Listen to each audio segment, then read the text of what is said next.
psychological reactance, and motivational interviewing.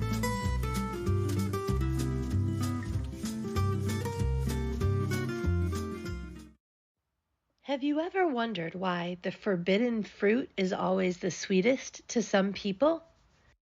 Have you ever received advice and understood consciously that it was good advice, but felt strongly compelled to do the opposite? If so, you're not alone.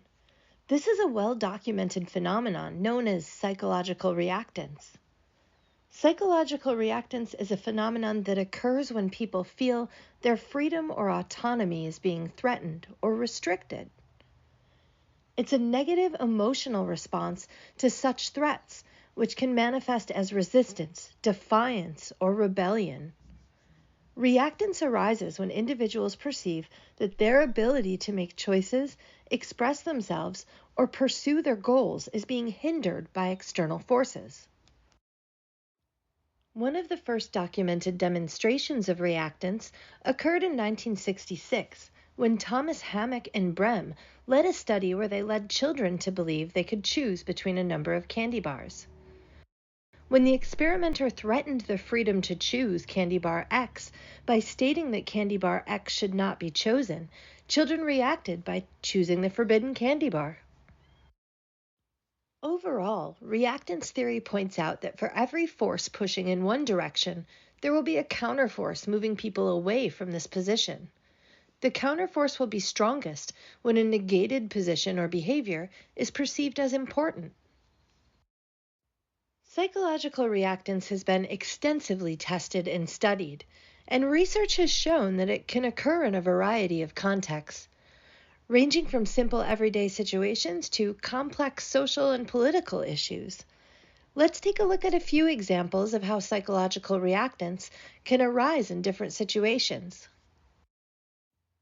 Parent-child relationships. When parents try to control or limit their children's behavior, children may experience psychological reactance. For example, if a parent forbids their child from watching a particular TV show, the child may feel that their autonomy is being threatened and be more likely to sneakily watch the show.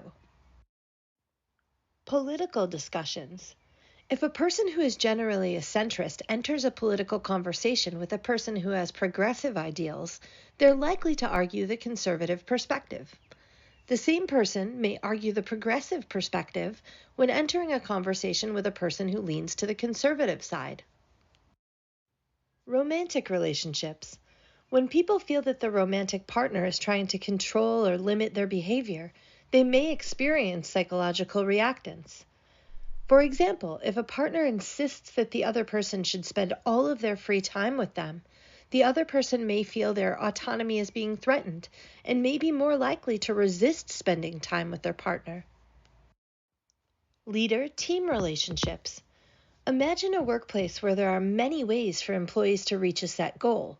When a manager announces that all employees are to begin using a unified process to reach the set goal or task, employees are likely to experience reactance, even if the process would be more effective or less effort than the way they were previously working.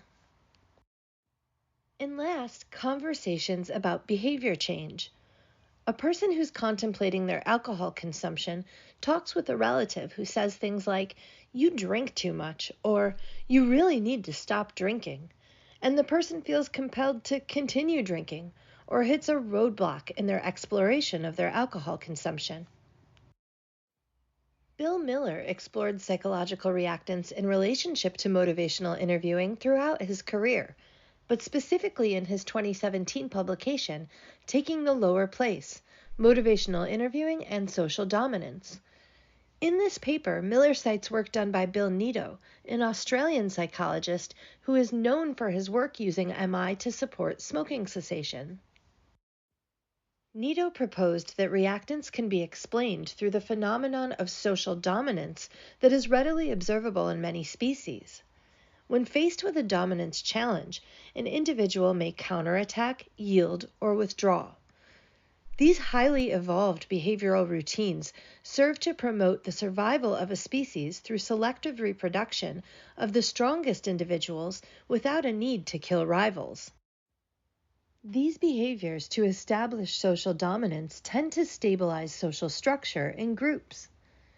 Nito argued that in humans, dominance struggles have been detached from their specific contexts to become active in any situation in which humans sense they are in a position of power or their power is being threatened. Nito explained that when a person is directed or advised what to do, exerting the freedom not to comply signals a higher position in social dominance. Compliance, in contrast, represents submission and subservience. Opposition to demands emerges very early in life, think 2-year-olds, and can be particularly evident in adolescence. Fights and road rage incidents often begin with a perceived challenge to social dominance. From an evolutionary perspective, psychological reactance is an adaptive system operating as it was designed to. Nito points out that because of the perceived challenge to social dominance, psychological reactance is likely to occur in situations where a person feels influenced, pressured, or manipulated to act. What does this mean for MI in relation to reactance? Nito described MI as adaptively significant signaling to the individual that they are safe, both physically and in the social hierarchy, allowing the human cortex to process information and engage in cognitive reasoning and decision-making without strong influence from these unconscious instinctual processes that ruled behavior prior to cortical evolution. In essence, MI begins by yielding.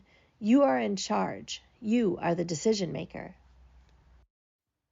MI is designed to minimize psychological reactance by respecting the individual's autonomy and minimizing any perceived threats to their freedom.